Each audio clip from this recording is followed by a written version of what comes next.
السلام عليكم ورحمة الله وبركاته. ቤተሰብ ሰላም ናችሁ? እንዴት ናችሁ? አላችሁ? አልሐምዱሊላህ ከኔ ጋር ሁሉ ሰላም። እንዴት ናችሁ? አልሐምዱሊላህ። ማለት አንድ ሰው ከሞተ በኋላ ሶስቱ ጥያቄዎች አሉበት በቀብር ውስጥ። ጥያቄው ወይንም ለክርስቲያን ብቻ አይደለም፣ ወይንም ለሙስሊም ብቻ አይደለም፣ ወይንም ለቤንጤ ብቻ አይደለም። ሰው ሁሉም እኩል ነው። አንድ አይነት ጥያቄ ነው የሚጠየቀው። ሙስሊም ቢሆን የፈለገ ሃይማኖት ቢኖረው ሶስት አይነት ጥያቄ ነው የሚጠየቀው። ያ ጥያቄ አንደኛ መረቡካ ትባላለህ፣ ጎሽታ ማና ተብለህ ትጠየቃለህ። ሁለተኛ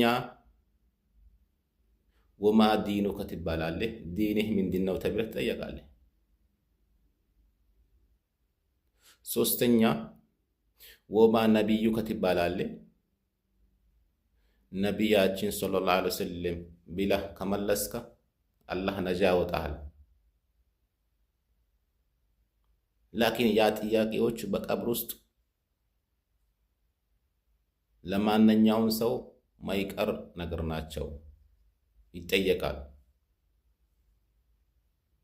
ላኪን ያን ጥያቄዎች አንድ ሰው በዱንያ ላይ ያለ ኸይር ነገር ካልሰራ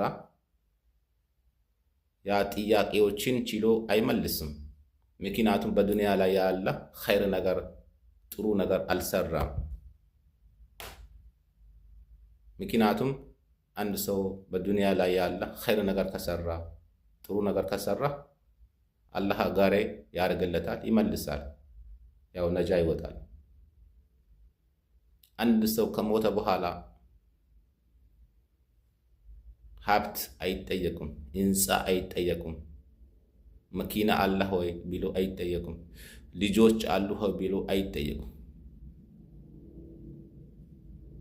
የሚጠየቀው የአሁኑ ጥያቄ ብቻ ነው። እነሱን ከመለሳ ነጃ ይወጣል። አንድ ሰው የፈለገ ሀብት ቢኖረው ሀብት አይጠየቁም። የፈለገ ህንፃ ቢኖር ህንፃ አይጠየቁም። የፈለገ መኪና ቢኖረው መኪና አይጠየቁም። የሚጠየቀው ሶስት ጥያቄ ብቻ ነው። ያ ሶስት ጥያቄ ከመለሳ ነጃ ይወጣል።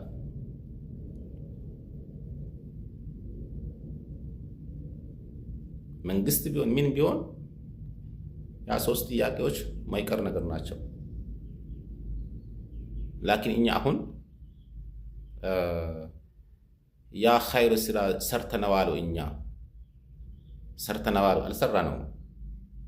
ዛሬ ብዙ ዙልሞችን፣ ብዙ ወንጀሎችን፣ ብዙ አጣቶችን እንሰራለን። ይሄ ግልጽ ነው። ይሄ ግልጽ ነው። ስለዛ አንዳንዴ ሞትን መርሳት የለብንም። ሐቂቃ ነው። ሞትን መርሳት የለብንም። አሁን በእኛ እድሜ አሁን በእኔ እድሜ ስንት ሰዎችን ጓደኞቼ ስንቱ ሰዎችን ቀብሬ አለው እኔ። ስለዛ አንዳንዴ ሞትን ማስታወስ አለብን። ሁሌ የጨፈርና ሁሌ የዋሸን መኖር የለብንም። በአንዳንድ ሰው ሞት አለበት። ሰው ሁሉ ሞትን ቀማሽ ናት። በዱንያ ላይ ብንኖረው ለጥቂት ጊዜ ነው እንጂ ሁላችንም መሄድ ማይቀር ነገር ነው።